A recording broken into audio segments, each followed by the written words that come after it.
creature to take pictures of. The kiwi bird is kind of like, yeah, it's endemic to New Zealand, but it's, hey guys, hey, how are you guys doing? All right, cool. So welcome to another one of our live video.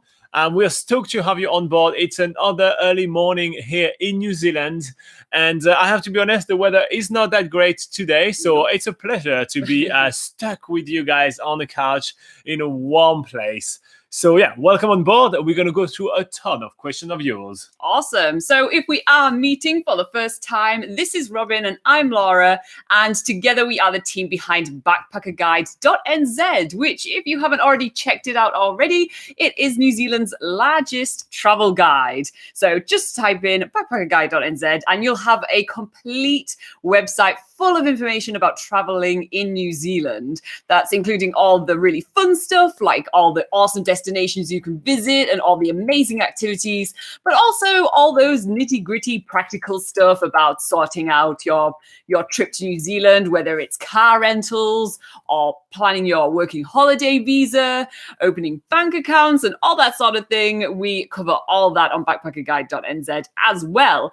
And as another way to answer all your questions, every single Sunday we do this live video session on YouTube where we can answer all your questions about traveling in New Zealand. If you just come onto the live chat, put your questions down and we will go through them throughout the session, which is an hour long. But throughout the week, we do gather a lot of questions that you guys are sending us over our social media. So if you do have questions throughout the week, make sure to send them to us in any of the videos in the comments section on YouTube. You can also reach us on Facebook by sending us a Facebook message. That is on BackpackerGuide.NZ, and on Instagram if you send us a private message at BackpackerGuide.NZ, and on Twitter as well, we are at BPK Guide, so you can send us a question there as well. So every single Sunday, we are here at 8 a.m. New Zealand time answering your questions, but elsewhere in the world, that is in the US at 2 p.m. EST, that's at 11 a.m. PST, or if you're in Europe, like the UK and France, that's around 7 p.m. And in India, that is around 12:30 a.m. So just to recap, in the US and UK, that's actually on a Saturday at those times. Oh yeah, that's Saturday. That's on a Saturday, and then in India and New Zealand, that is on a Sunday. So let us know in the live chat right now, guys, what time is it and where are you from? Yeah, just so we can keep up to date on those times. So yeah. All right. So I'm just going to quickly say hi to the live chat. We have Asmat, good morning. Rugby Lover 81, hey, right on time this time, man. Good morning. Dick Shant, good morning as well. Gerald, do you have a question? I love to come in New Zealand, but I don't have the direction. That's what you say. Well, New Zealand is at the when you find on map, you find Australia. It's just at the bottom on the side. It's not on many maps. Hashtag get New Zealand on the map. But if you take a map of the world, you will be able to find New Zealand. When you see Australia, you see New Zealand down there. I think that's what you ask. I'm not 100% sure. And good morning to Sir Digital. All right, guys, while you warm up with your questions, we will be going through some questions that you guys sent us on the not on the live chat, sorry, at the comments at the bottom of our videos. And the first questions come on YouTube from Apurva Kumar. And he say, hi, could you give me a comparison between Auckland, Wellington, and Christchurch? Kind of the cost of living, the job opportunities, safety, environment. I guess this should be the context. Thanks in advance. All right. Cool. Do you want to get started on the cost of living, Laura? Yeah, sure. So to cover your first criteria, Apurva, so the cost of living, I would sort of rank that in a way that, well, probably the best city for the lowest price of cost of living would be Christchurch. Then second, I would say Auckland. And then finally, I would say Wellington. So starting off with Christchurch, Christchurch is the largest city in the South Island. And it pretty much is like the biggest hub there. And in terms of cost of living, the rental prices aren't as high as Auckland and Wellington. And in terms of, other expenses like food and stuff like that, you usually have quite a lot of choice in New Zealand cities. So, so there's a lot of competition. There's a lot of supermarkets to choose from. So, and in Christchurch, like any city, the closer you stay to the center, the higher the rental prices are. But there's a lot of suburbs and a lot of outer areas that you can live in Christchurch where the price of rentals are much lower. So second on the ranking, I would say, is Auckland, which is actually quite surprising because in recent years, Auckland has always been associated with being the most expensive city in New Zealand. But just recently, I think Wellington has taken the biscuit on that one. Auckland is still quite expensive, especially in comparison to Christchurch. Rental prices are sky high. Again, the more in the city you are, the higher the cost of rent is. But again, at least you have a lot of choice in Auckland in terms of supermarkets, cost of food, services. That usually brings the cost of like services in particular down. And then finally, Wellington, I would consider now the most expensive city to live in, especially with like the recent like rental costs for renting a house or an apartment. It is pretty sky high at the moment. So just to recap, the cheapest city for cost of living would be Christchurch, then it would be Auckland, and then it would be Wellington being the most expensive. So now let's move on to job opportunities. Do you want to talk about that? Yeah, definitely. So there is obviously plenty of job opportunities in the three cities that we mentioned. Now, the only thing I'm going to be taking in consideration for job opportunities right here is going to be the competition that you're going to encounter when looking for jobs, because, well, we already done so many videos about job opportunities in all those three cities, so make sure to check those videos out. But, you know, in short, there is like retail, hospitality, and construction jobs. There is those kind of jobs everywhere. Now, for competition-wise, in Christchurch, you're going to have very little competition to get job, and there is heaps of recruitment agencies that can place you in jobs within literally a matter of days or sometimes even hours.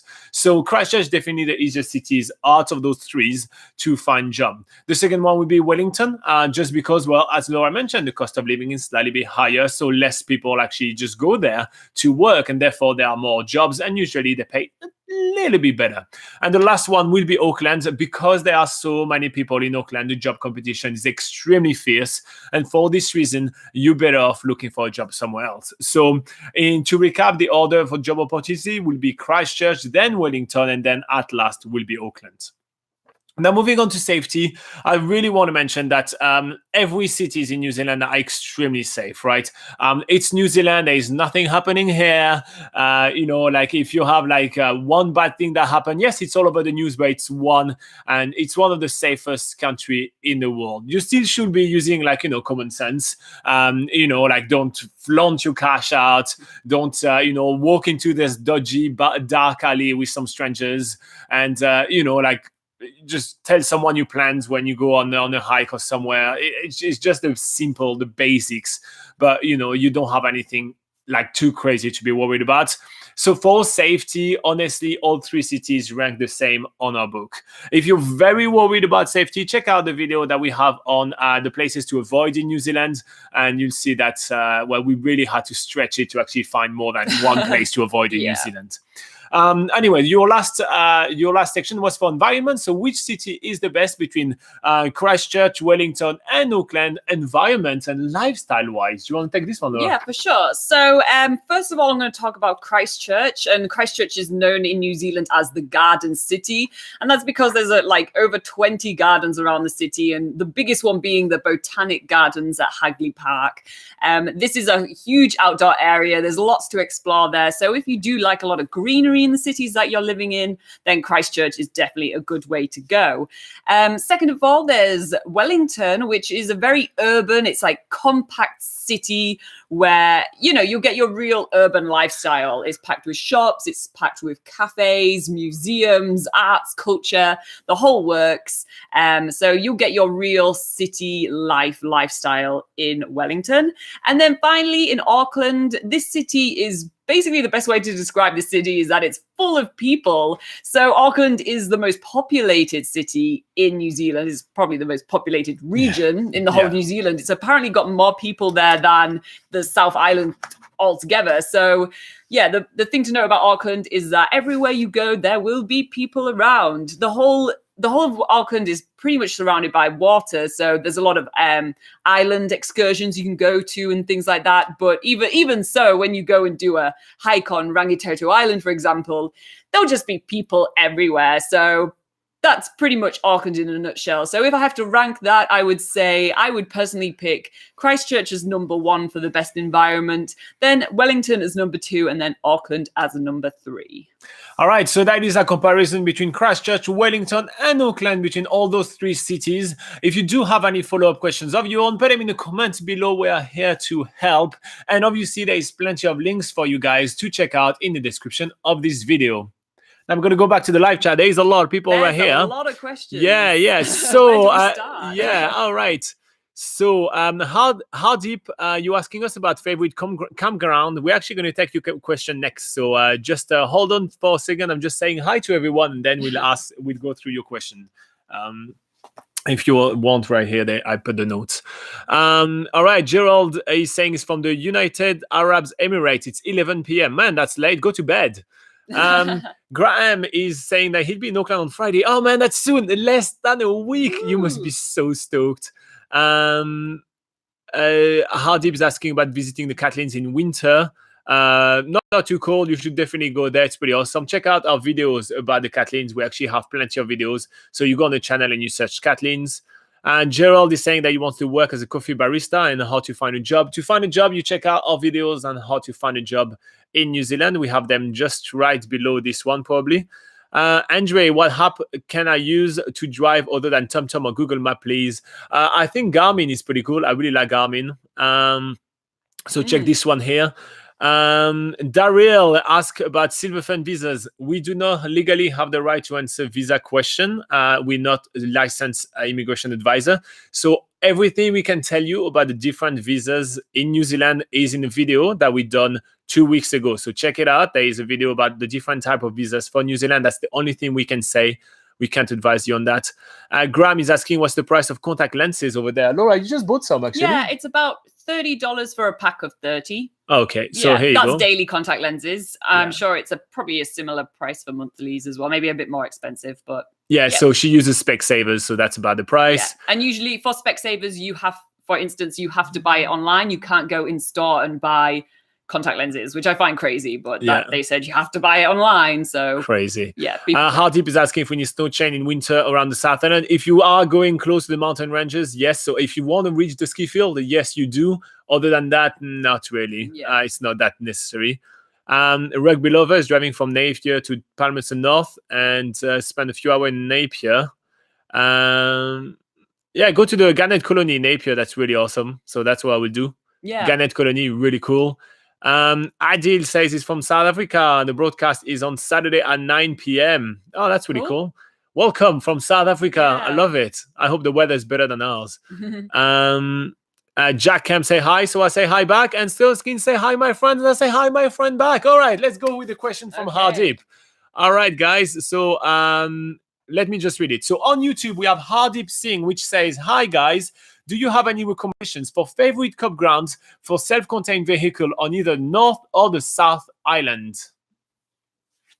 So there are heaps of self-contained campgrounds around the whole country, right? There's really a lot of them. And the first thing that you can think of is any basically of the campsite from like Top 10 or Kiwi Holiday Park. All of that are perfect for self-contained camper vans. The reason being that you can recharge all your batteries, you can empty your gray waste, and you can use all the facilities, because trust us, after cooking a wee days in your tiny kitchen in the camper van, you're going to be really happy to have a big kitchen. After taking showers in your very cramped, very small shower in your camper van, you'll be really happy to use the big facilities. So think about those one on your map first and foremost. But I'm pretty sure that you're actually asking about the free campsite that you can use with your self-contained camper van. Yeah. Some that have amazing locations. So what we're going to be doing with Laura is to give you basically our 5 kind of favorites on North Island and 5 favorites on the South Island. So that's going to give you a bit of an overview. They are located a little bit all around the place, and they may not fit your itinerary, but that's just some campsite which we think is a little bit of a destination more than just an accommodation for the night. So Laura is going to get us started with North or South Island. I think we'll start with North Island. All right, let's start with North Island. Okay, so in the Hawke's Bay area, you actually have quite a lot of free campsites for self-contained vehicles. One of them is at the Waikare River mouth. So, it's a little bit of a gravel road to get there, so just bear that in mind, but it's nothing too crazy or too gnarly. But like the name suggests, it is close to a river mouth and it's surrounded by really nice trees. There's a little bit of farmland and stuff like that. So that's a good place to camp up for the night for absolutely free. There's also a lot of options where you can hike to free campsites, but that's not exactly what you are looking for. Another really good one is in Lake Taupo at a place called Reed's Farm. So this is actually situated on the edge of the Waikato River. And this is a free campsite, even if you don't have a self-contained vehicle. If you are in any type of vehicle or have a tent, there's toilet facilities there for free so that you can actually park up and spend the night there for absolutely free. So it's a good way to spend some time in Taupo. And also on the other end of Lake Taupo is the Piro campsite, which is actually halfway along the Timber Trail. If you've heard, that's a really famous mountain biking track on the North Island. So we'll make sure we actually did that mountain biking track as part of New Zealand's biggest gap year, where we did 365 days of 365 activities around New Zealand. And that was one of the activities that we did. So we have a video to that, and we'll link that up in the description when we do the rebroadcast of this video. But there's a free campsite there as well, which you can actually take your car to or your camper van to and park up there. Yeah, is it 5? Oh, that was about 4. Four, yeah, because you forgot Grace Stream.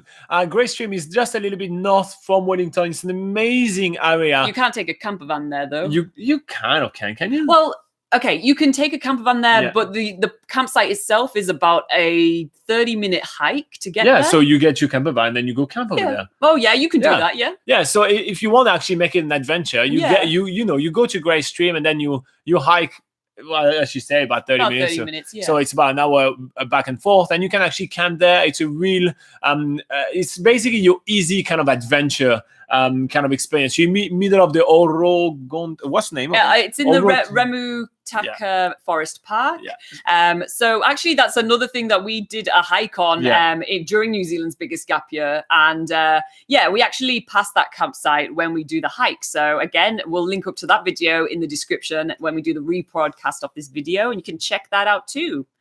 All right, cool. Yeah. Should we move on to the south island now? Yeah, sure. Okay. Should we go for that one? Yeah, what is it? St. Bathans? Yeah, St. Bathan. So St. Bathan is basically in middle of a beautiful mountain range. It looks absolutely gorgeous. Plus, it's also a historical spot of New Zealand. So you can actually find this place alongside is it the Otago Trail? Yeah, the Otago Trail, right? You stole my notes right here. So oh, yeah. I was going on with my notes right here, and you stole everything from me. Otago Central Rail Trail. So you can find it so if you are making your way along the trail, well, you'll be able to stop at this campsite. Plus, on top of it, you can access it from the state highway. It's 85, yeah, state highway 85 down on South Island. So it's a very easy one to go to, and the views is extremely different than all the kind of things that you can see in New Zealand, because you're not necessarily in the forest. You're in a big, huge mountain range, which is quite it's very different. Yeah. Another option is along the famous Lindis Pass Road. If you guys will probably seen pictures of this road. It's really amazing. It's super scenic, and it goes between Wanaka in the Otago region of the South Island and goes towards Omarama. So there is a campsite called the Lindis Pass Historic Hotel, which it doesn't actually have a hotel there, but it's kind of a remains of a hotel, and you can actually park up. I think there's only about 5 spaces for parking, so make sure that you do get there early to get your space. But that's another option for self-contained vehicles. But thinking of another freedom camping spot, which is absolutely stunning, that you absolutely have to go to if you are looking for a bit of scenery, is at Thicket Burn in the Fiordland National Park, which the Fiordland National Park is an UNESCO World Heritage like area. So like this whole area is super scenic, filled with really ancient rainforest, and yeah, thicket burn. You can be camping near Lake is it called Horopito? Horocco. So you can be camping near Lake Horocco, and literally there's like no one there. Like not many people actually go there. So there's a really awesome jet boat ride Yeah. that happens there. Yeah, exactly. And that's again another activity that we did on New Zealand's biggest gap year. So if you want to check out that area, make sure you check out our video on the Waiora jet. Good luck spelling that. Yeah. Well, we'll link it up below, so it'll be obvious where. Have any others that you want to say, Robin? Cobb River. Yeah, Cobb River is really nice. Yeah. So, do you want me to go? Especially if you fish. Yeah, go for it. Yeah. Go fish. So, yeah, the Cobb River is in the Takaka area. So that's in the Golden Bay area, very top of the South Island. And yeah, this is another really awesome free camping spot where, again, not many people go to. So you have this whole area to yourself, and there's awesome views across the Cobb River, the mountain ranges surrounding you. And there's a lot of hikes and walks that you can be doing around the area as well. So that's a really awesome part of New Zealand to explore. And shall I keep on going with some more, or have we said enough? I think that's plenty enough, isn't it? Yeah. So what we're going to be doing, we're actually going to be linking to our 10 favorite campsites in the Northern End and 10 favorites in the Southern End at the bottom of these videos. So if you just scroll down and you open the description, you'll find this link and you'll be able to find plenty that we really like. If you do have any extra questions or any follow-up, just make sure to, like, subscribe, and also put your questions in the comment below. Absolutely. All right, quickly going through the live chat. There's a couple of quick fire questions. The ferry companies between the South Island and the North Island, Jack, they are Inter Islander and Blue Bridge. That's the only two companies. That's your only two choices. It makes it very easy to compare prices because you just go for a booking on one and go for a booking on the other. And pish, bash, posh, you are all sorted. Rugby Lover 81 is asking you something. Does New Zealand have something like the UK's service station, or are rest stops usually in actual town? I know there are service stations in France, and I know what they are. There is not that in New Zealand. It's towns. No, it's towns. It's usually you have to stop in a town. Yeah, it's a town. Yeah, I can only think of one service station on the way to Auckland. We've stopped there before, but yeah, the closer you get to Auckland, you get a little bit more of that sort of thing. But for the rest of New Zealand, you're mostly going to stop at towns. And they do have rest stops, but this is literally just a picnic area. With there's just a picnic bench, and that's pretty much it. Yeah. It's even rare to actually have the toilet. Yeah, exactly.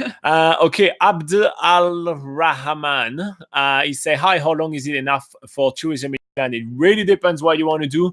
We usually say that about 3 weeks, you get to actually do a lot and see a lot. Yeah, I'd say 3 weeks is a minimum, really. Yeah. And... Yeah, well, anything less than 3 weeks, you'll feel like you would have liked to have longer. Yeah. Now, he said, would you recommend living in New Zealand? Well, we do like it. I think it's pretty awesome. So yeah, why not? And do you miss something in New Zealand? Well, yeah, I miss the French cheese. And Laura doesn't miss anything because that's the UK. What would you miss? Moving on.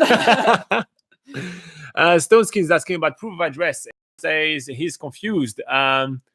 Well, you arrive in Auckland, you go at the hostel and you ask them to print your proof of address, and then you're all sorted. If you look on BackpackerGuide.NZ at the how to open a bank account, because this is what you need the proof of address for, to open a bank account, we actually detail all of that. That's pretty much it. I'm not 100% sure. If you want to elaborate your question on what you're confused by, that'd be cool. But so far, that's what we see. Laura, do you have an off-the-beaten-path place to recommend in Queenstown for Rachel? Well, Queenstown is a super touristy It's place. very beaten path. Very much beaten it's path. very beaten. If you want to get off the beaten path, I say drive far off and go to Hast Pass. Oh yeah, well that's nearer Wanaka. But maybe if you go south of Queenstown, there's the drive along Lake Wakatipu to down the south of Queenstown, and you get to a little town called Alexandra. And that whole area around there is all really stunning and so much more quieter than Queenstown. So yeah, that you would have to drive like an hour to 2 hours to get around there, but that's where you'll definitely have far less people Yeah. and more off the beaten track experience. If you're willing to drive, I would definitely go to the House Pass. I think it's a really amazing area. You have to drive through Wanaka, but it still make it about 2.5, I think, hours, something like that. Yeah. So you can go to the House Pass and it's really nice.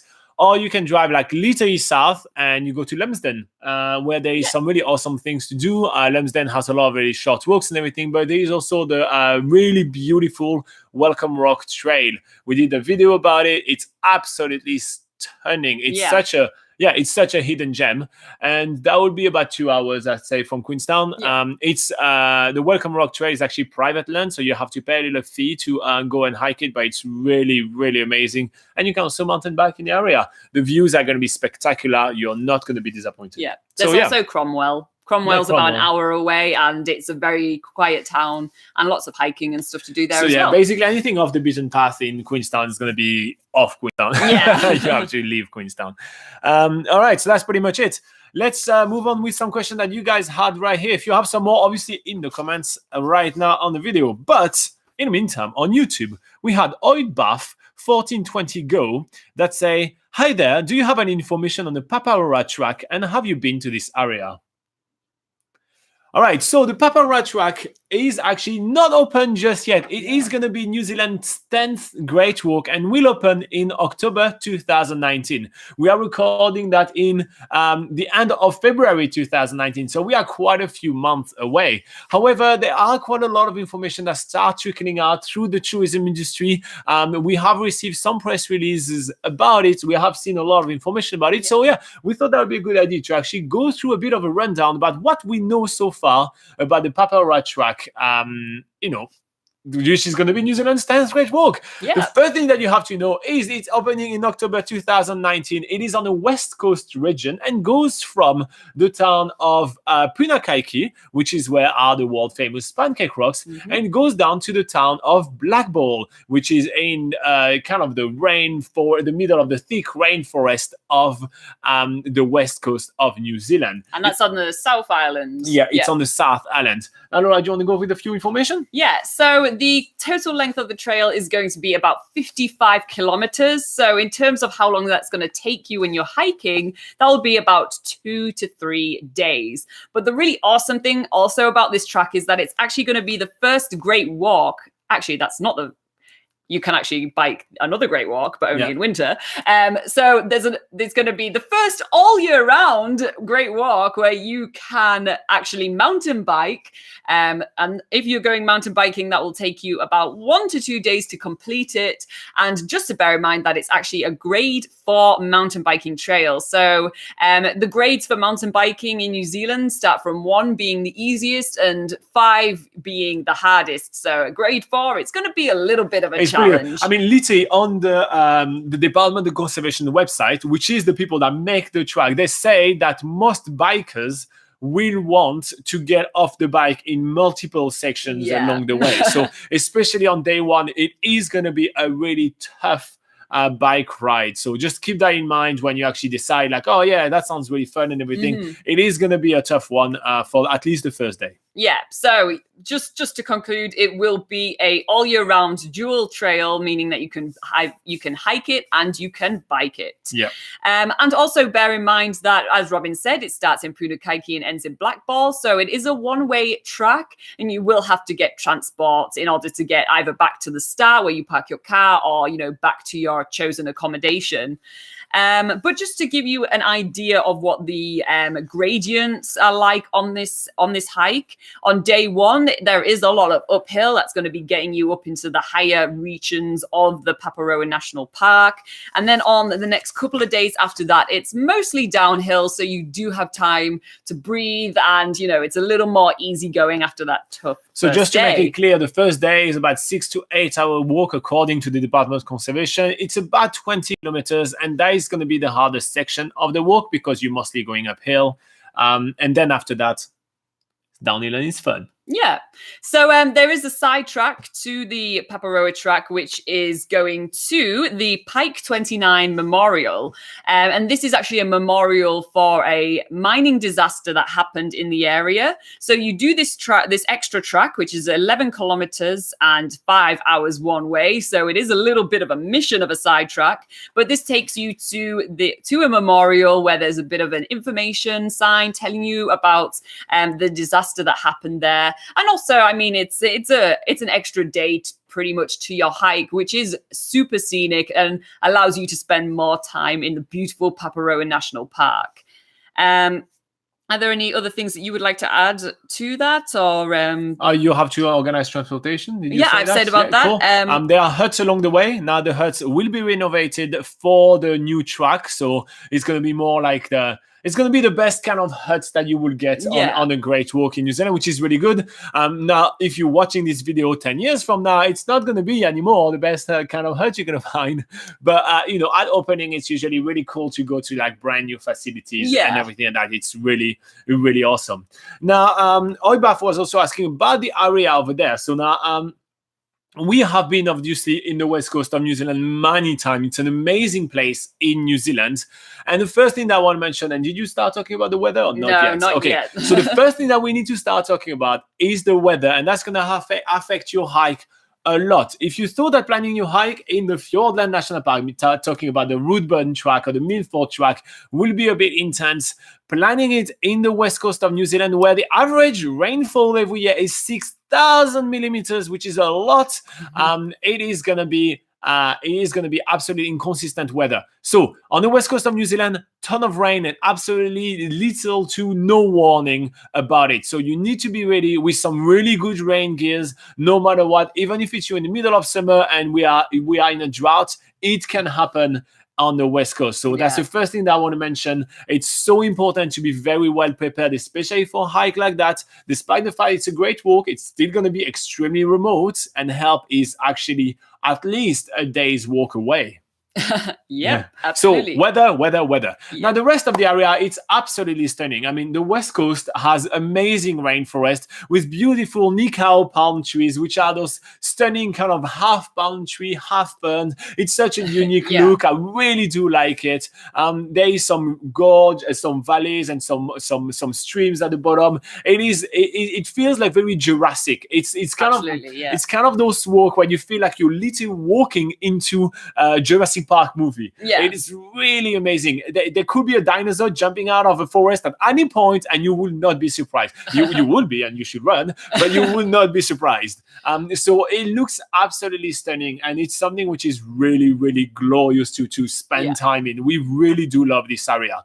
The great thing as well is that it starts on Punakaiki, which is almost like a place where almost everybody goes. Everybody drives through that road, stop at the same Pancake Rocks, and does that. So there are going to be facilities that can be very easy to use. You're going to be able to park. You're going to be able to camp, and there is going to be shuttle that going to bring you back to your car when you finish with your hike. So it's going to be an extremely accessible hike, rather than there's many places where you actually have to literally like take a shuttle on the way in and on the way out, and it can be a bit of an intense process. But this hike is going to be extremely easy to access. And the last thing I want to mention is that it's on the west coast, so for the sunset, it's one of the best places to be. So you're going to be on top of beautiful mountain ridge, hanging out in your hut after your long hike, and you'll be able to relax and look at those amazing sunsets, overseeing the beautiful Paparoa National Park and seeing stunning sunsets. So I mean, it is one of the most beautiful area of New Zealand for sunset. Hell, it's only a few kilometers away from Hokitika, which is world famous for its sunset. So it is going to be absolutely glorious. It is going to be a crown jewel of the west coast. I just can't wait. Yeah, absolutely. From the top of those mountains as well, you'll see amazing sunsets. I'm absolutely sure. So I think that is pretty much the Paparoa Track covered for now. But like we said, it does open in October 2019. And I think we'll definitely be going to check it out when it's open. We kind of have to. Yeah, I'm pretty excited for this one. So That is that question. If you do have any more follow-up questions to that, make sure you put it in the comments or in the live chats and let us know and we can answer that for you. We also have more information on BackpackerGuide.NZ and an article about the Paparoa Track, which we keep constantly updated. So we'll link that up in the description below as well when we do the rebroadcast of this video. Here you go. All right. Shall we look at more questions?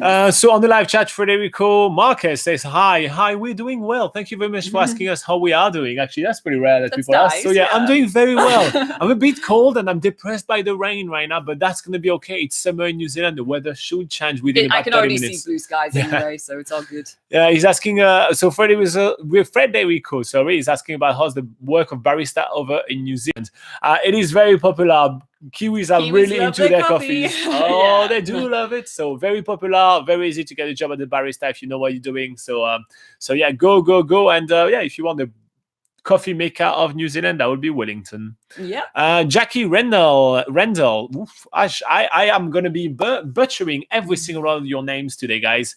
So Jackie says, hi, guys. I'm from the US where we drive on the opposite side of the road. Any advice on driving and any info on how can I learn more about roads over in New Zealand?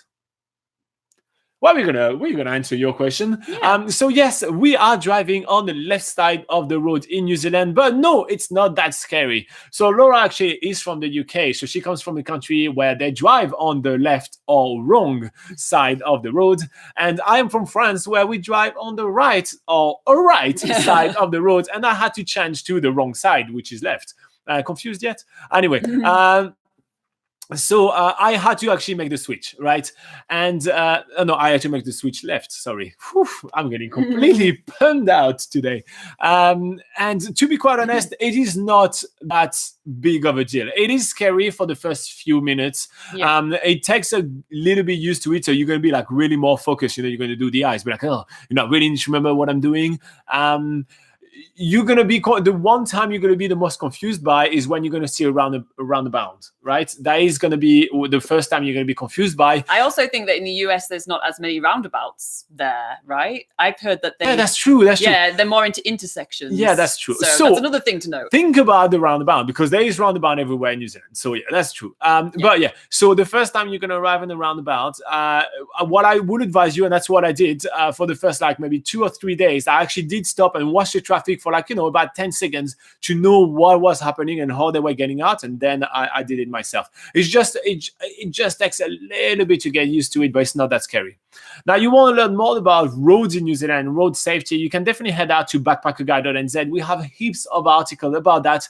But, you know, we wouldn't let you go on the road without giving you a few safety tips on how to drive in New Zealand. Because, yes, it is going to be very different from New Zealand. So here's about like 10 kind of tips. I mean, whatever we're going to come up with. Yeah.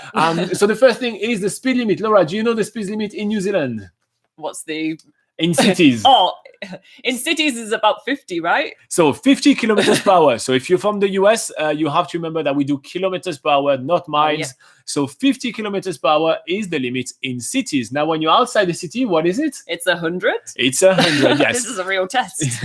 Now, if you do see some signs which are the same, you know, which are similar to what you have in the US, there is a big red ring around, and in the middle, it's white with black number. This is your road speed sign. So anything different that is said on the side, well, you have to respect it. If they decide to it's going to be 70 or something like that, you have to respect that. Now, the other thing that you're going to be finding very different than driving in the US, I mean, my experience in driving in the US was around Arizona, so it's very empty and long straight road. So you'll find that overtaking is much more of a challenge here in New Zealand than you will have. So what we usually do is that we literally just wait to have 2 lanes to be able to actually fully overtake. Now, they put that about every, like, let's say between 10 and 30 kilometers. Yeah. Every 10, 30 kilometers, they will put a passing lane where the slow car is going to go on one side and then you'll be able to overtake. Because in New Zealand, well, yeah, there is the dotted line, meaning that you can overtake very, very often, but there's so many twists and turns.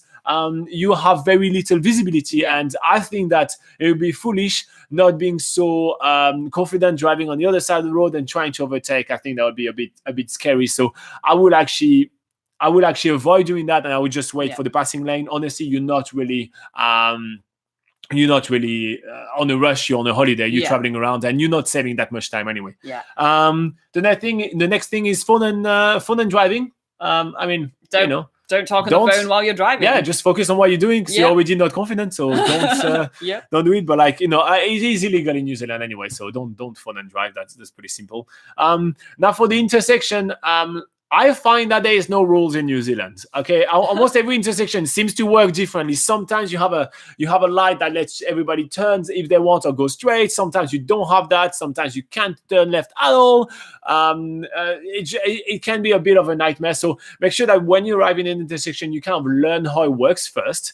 Now, if you do have a classic kind of T intersection, right, you need to remember top of the T goes before me. That's the rule in New Zealand. That's your favorite saying. That's my favorite saying when I talk about that. But top of the T goes before me. That means that if when you arrive in an intersection, it makes a T, if someone is on the top of the T, they go before you. So you do not go straight until those two cars here are gone.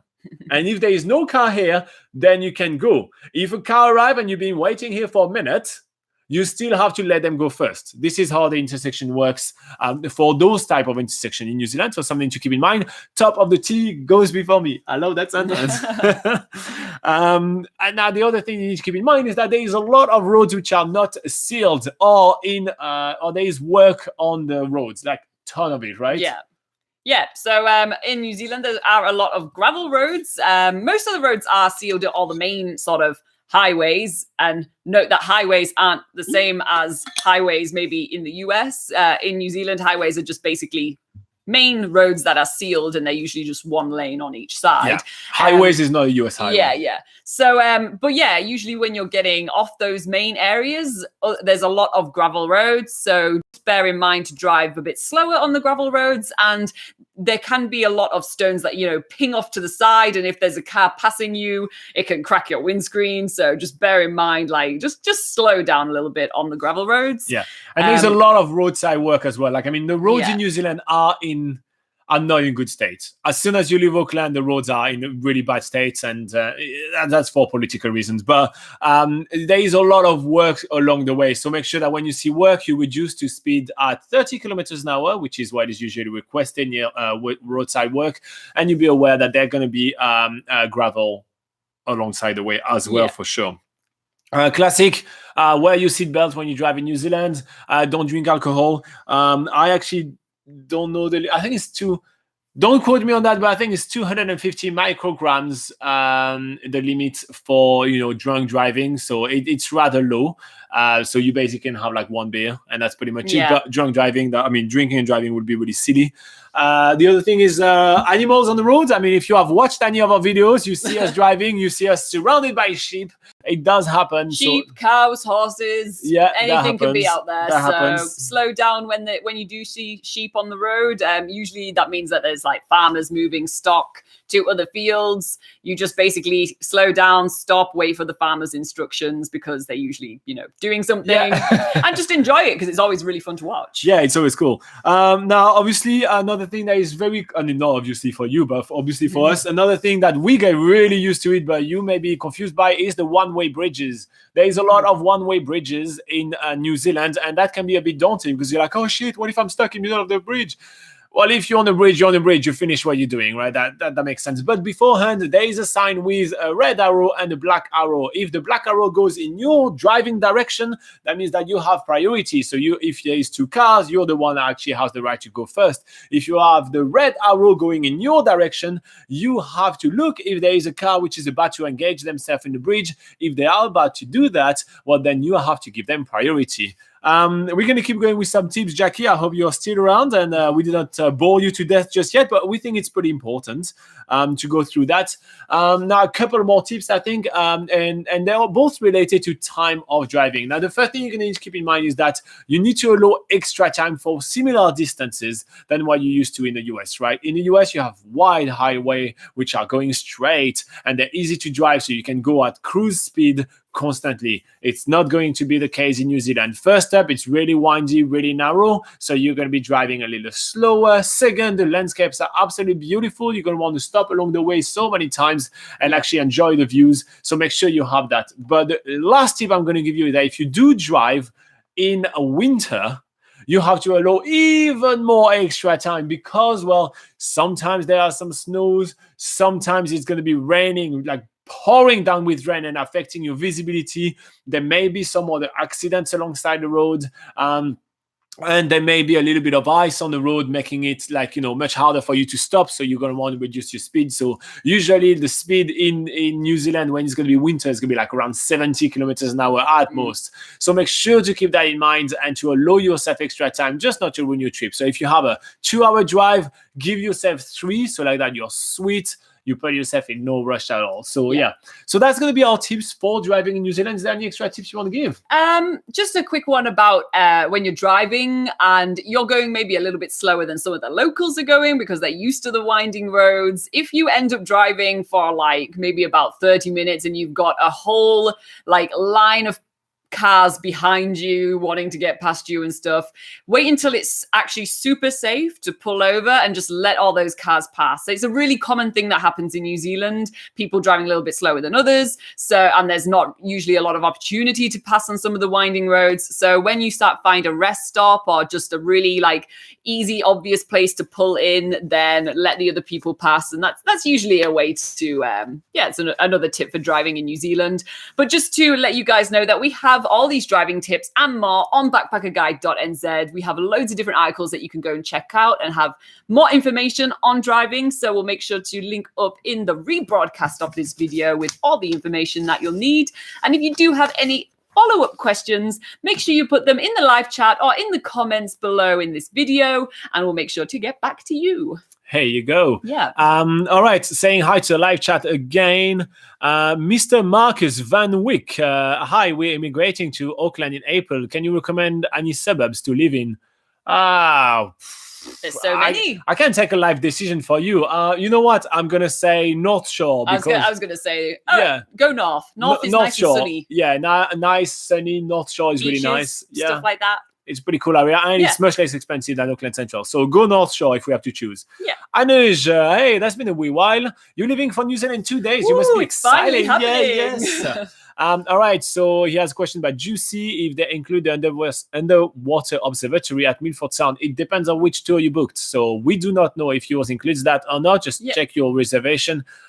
Just wait for them to email you back. It's New Zealand. It takes a wee while. Steve, are there any senior citizen discount in New Zealand? Any advice on senior visiting New Zealand? Well, take it easy. Don't hurt yourself. But yes, there are senior citizen discounts a lot around New Zealand. It's especially it's called a gold card here in New Zealand.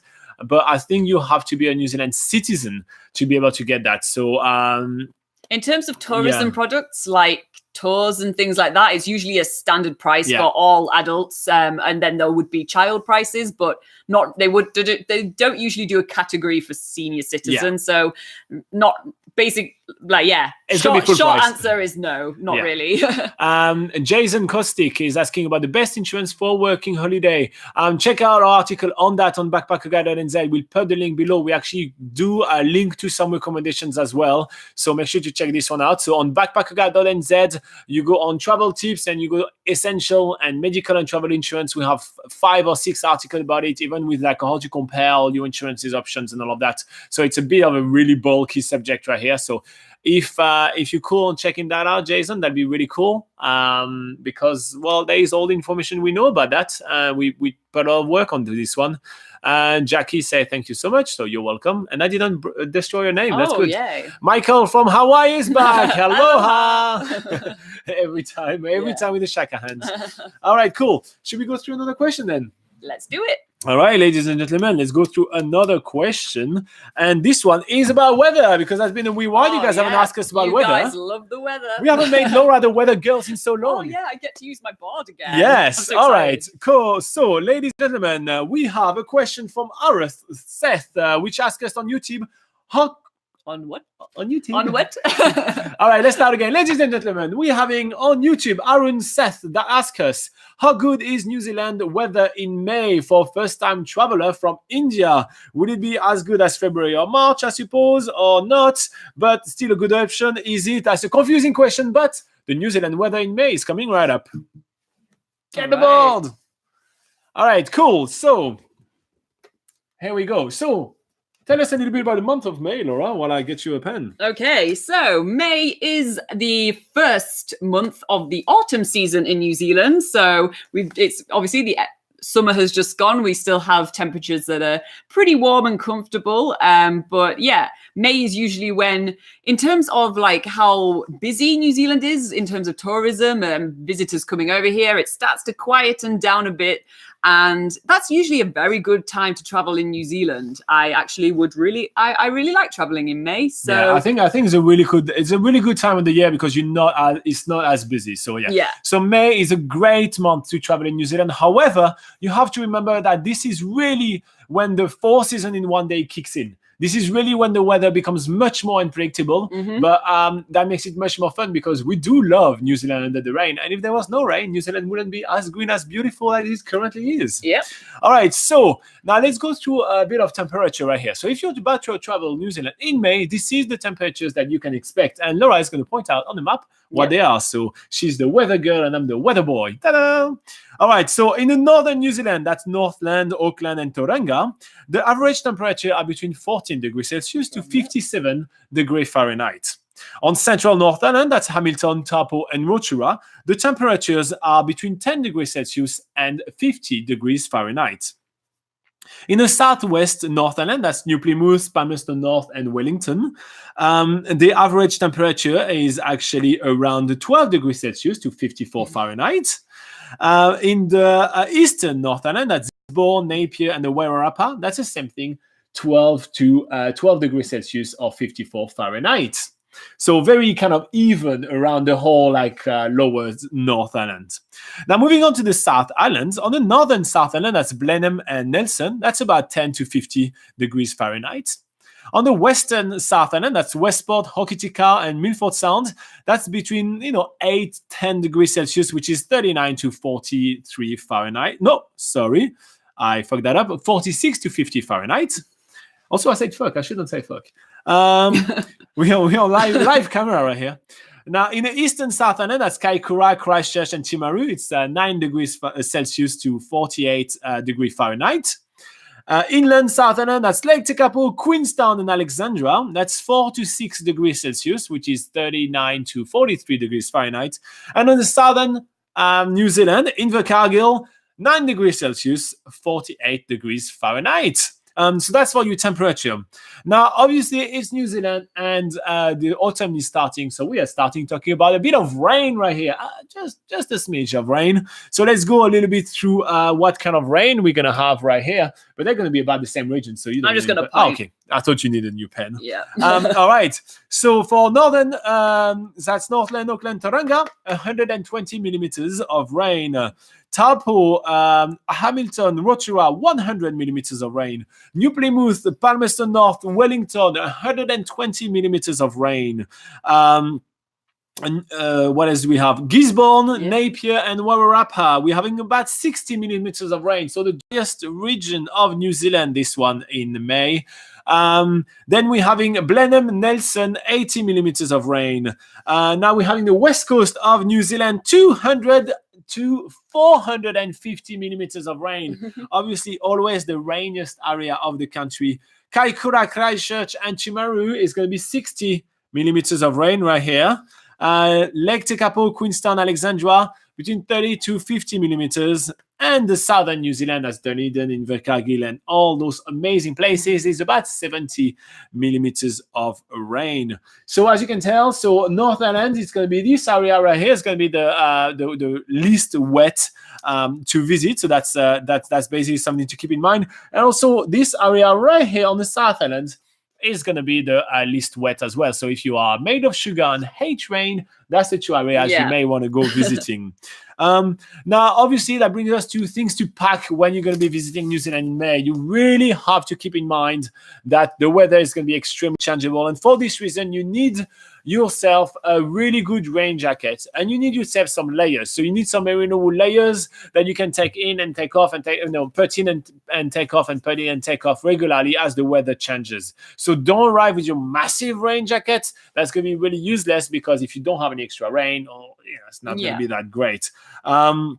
We also love our thermals and the layers. Don't we love that? We do. Yes. So yeah, layers is always good because, well, if it gets too cold, you can always put them on and they don't take up too much space in your day pack. But if the sun comes out, which, can happen at any time in May, then it usually gets a lot warmer during that time. And that's when you can take your layers off. Pretty basic stuff, but it is handy to know. Yeah. The other thing, again, because it's going to be really wet, or it can be really wet, you want woolen socks. Now, socks made of wool is so much better, because if the socks is made of cotton, as soon as it's wet, you freeze. Yeah, but there's nothing worse than wet feet. Yeah, but if it's made of wool, it keeps the heat and it still works very well. But if you want to try to avoid having wet feet, you may want some waterproof hiking shoes, obviously. Yes, absolutely. Gore-Tex, Dry Tech, Rain Tech, whatever tech they have, which is anti-rain. I think that's extremely important it's extremely important to have that packed. So so that's basically our take in for New Zealand in May. We give you a packing list.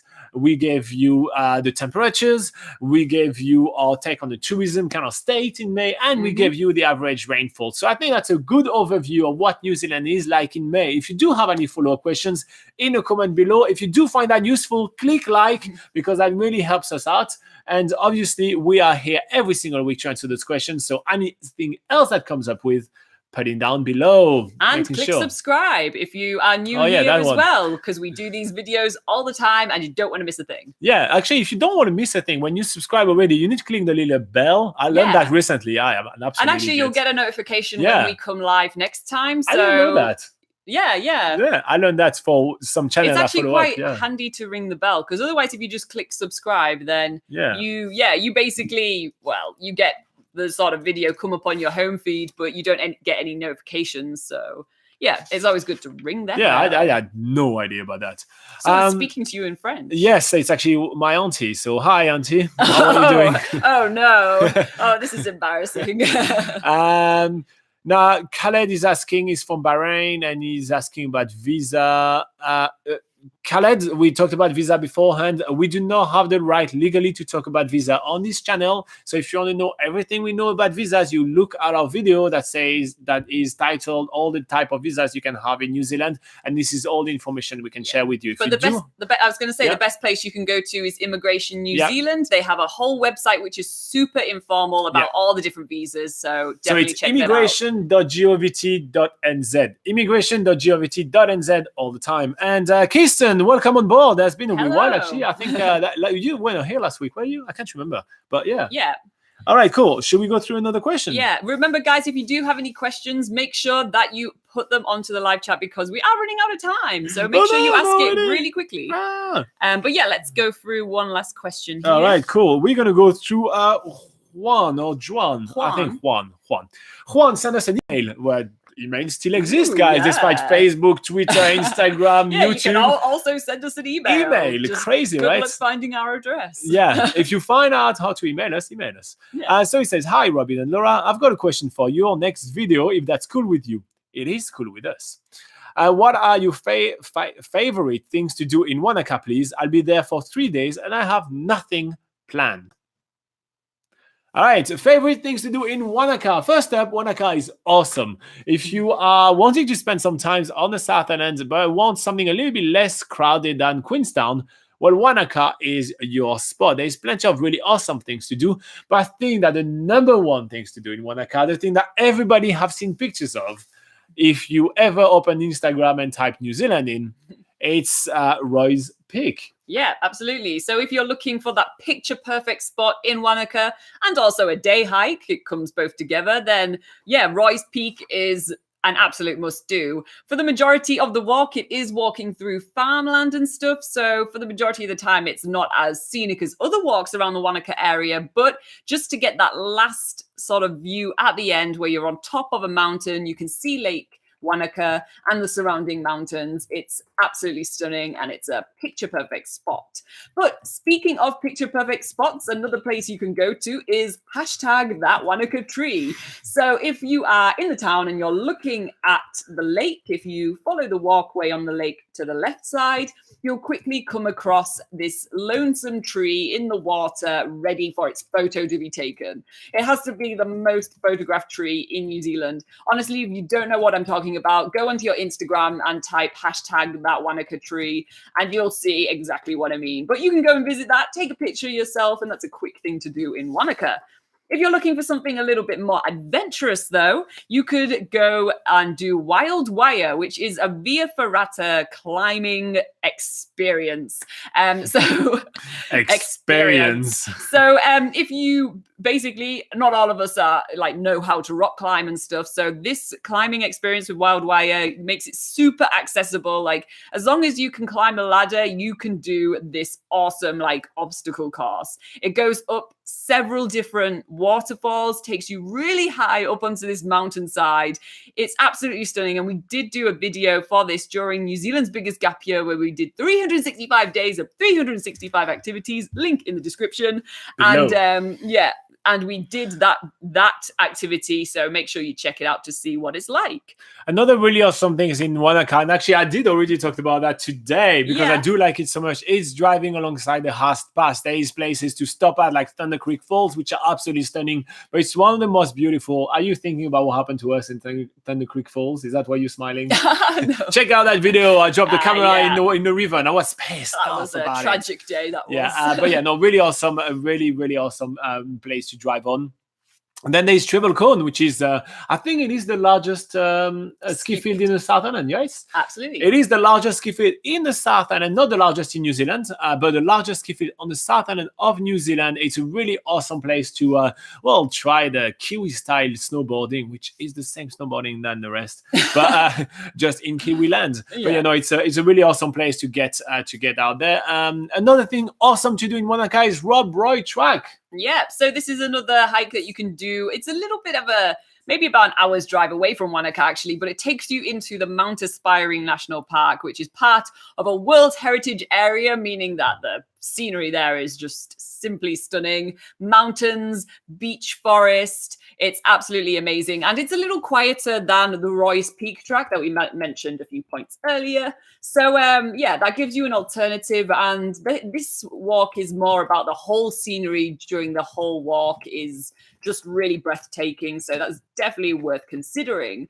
But if you're looking for a real, probably like an epic adrenaline activity, then you could do some canyoning in the Mount Aspiring National Park. Now, there's several canyoning operators in Wanaka. One of them is Deep Canyon. And what canyoning is basically is making your way through a canyon or a river gorge and doing some crazy stuff, making basically nature is your playground. So for instance, you'll be doing abseiling, you'll be jumping off waterfalls, swimming, climbing. There's loads of different stuff that you'll be doing, and it's absolutely insane, but really, really epic. But on the opposite end of that, less adventure, more whimsy is more whimsy. Ooh. Is Puzzling World. Do you want to talk about Puzzling World? Puzzling World is a world of, what's the word? Optical illusions. Oh, God, I was looking for that word for so long. Okay, it's the world of optical illusions. It's a really fun kind of museum experience with heaps of optical illusion. There's a massive maze. We have a whole episode about it. It is really fun. Yeah. It just sounds so silly when you think about it, but then you get in and you just have so much fun. Yeah. It's seriously epic. Fun for all ages. Yeah, it's really fun. So, and the thing is that in Wanaka it does rain a lot. So when you have a rainy day, you want to get yourself inside, go there. But the maze part is actually on the outside. So you can go on a beautiful day as well. Yeah. But yeah, gigantic maze, really cool too. It's really cool. It's just a lot of fun. I mean, I do like games and puzzles and stuff like that, but man, I had so much fun at Puzzling World. Yeah. So yeah, it is a really cool place. Check out the video that we have on Puzzling World in the description below. It's really cool. Yeah.